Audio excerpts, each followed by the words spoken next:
Hey, it's Ellie here. How's it going? So, if you recognize yourself as indigenous, Israel, a god or a goddess, you want to listen up. We keep hearing about this wealth transfer, and not a lot of people are breaking down what that means. I'm going to tell you from my perspective what it means, okay? So, back in the past, our people were not allowed to read. We were not allowed to learn how to read. We were not allowed to know anything that happens behind closed doors besides what was presented to us, right? And that followed all the way down to our schooling of today's time. There are still tons of our children who do not know how to read. So the simple basics of not knowing how to read cripples a person in their everyday life.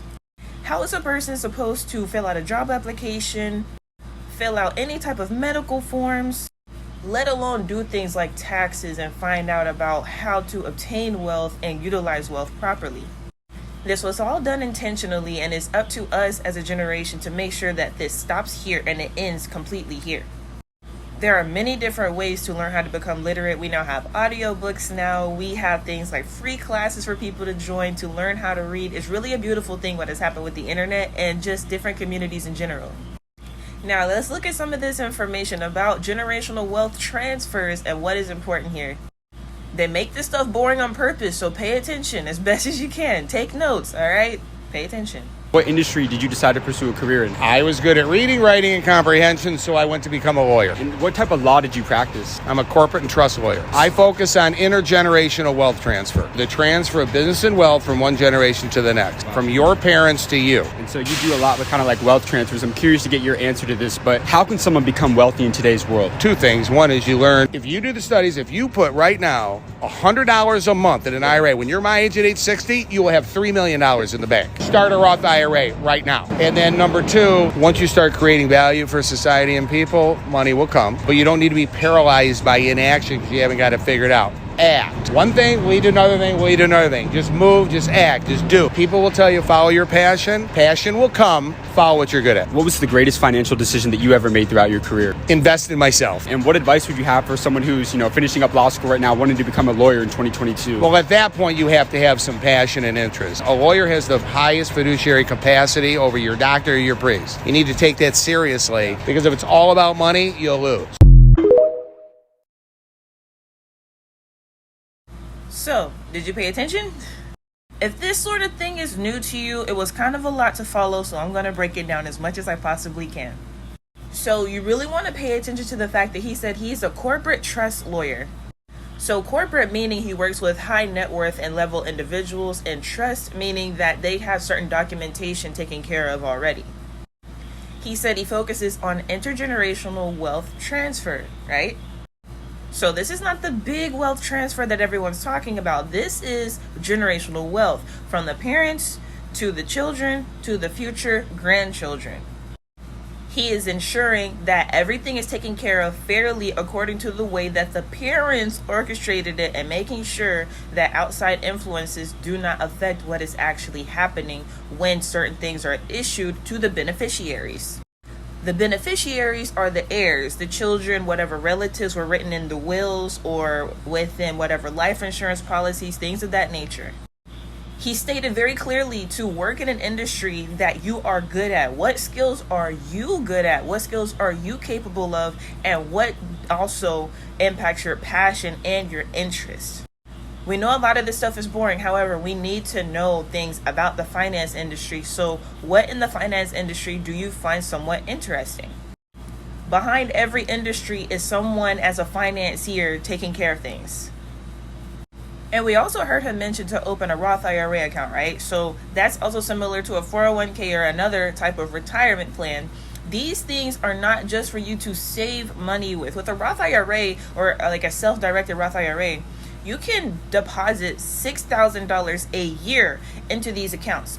And so now that is your savings. However, you can use these types of accounts for many, many different things. So you are able to invest in things like precious metals. You can invest in stocks and bonds. You can invest in real estate. You can invest in now cryptocurrency with your self-directed or regular Roth IRA or your 401k accounts.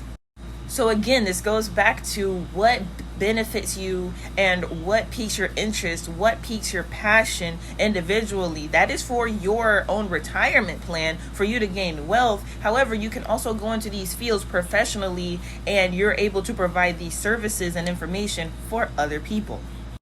So me personally, I like jewels and gems and crystals and stuff like that, and I own precious metals. So it would make sense for me to use that type of retirement account to invest in precious metals. And also, I'm interested in cryptocurrency. So all of that stuff makes sense.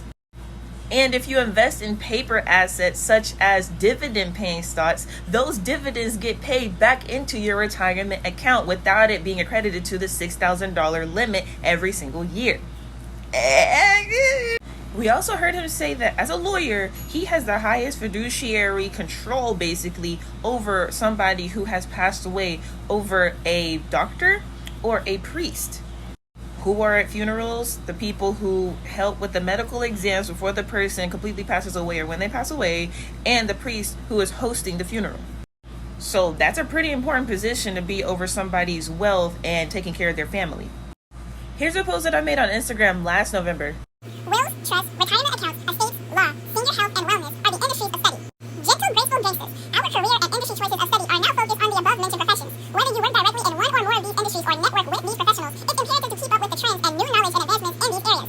College students in these areas of study are a great resource to converse and network with as they shadow the current high-level professionals. So even if you are not a college student in these particular industries, you can network with these college level students who are in these industries as interns, or they're directly employees of the people who already work in these particular fields. Robert Kiyosaki and President 45 wrote a book stating that 75 million baby boomers are retiring. That's a lot of people. That's a lot of fiduciary, beneficiary, trust, all that good stuff. Like, pay attention now, pay attention. That is part of the great wealth transfer, and that is being translated into today's time. So get into these fields in a career that interests you. All right, y'all. Can you be spiritual and a billionaire? Why would you need so much if you come here with nothing and leave with nothing? Here's what I'll say. I don't think it's about focusing on one thing or the other. I think it's about awakening and then creating wealth through your talents, your innate intelligence, and then not being limited by how much natural abundance you can create for yourself. How much can you receive? The common theme with millionaires is they've been able to generate wealth, but they don't have access to themselves. They've been able to gain status, but not maintain intimate relationships. What do you do for a living? I'm an empire builder. I have 12,000 apartment units, and I also help people to create wealth through real estate. What tip would you have for someone looking to get into that? Invest in income producing assets, multifamily. The rents go up, the property appreciates over time, and it continues to cash flow every single month. Income producing asset. You can earn your way to success.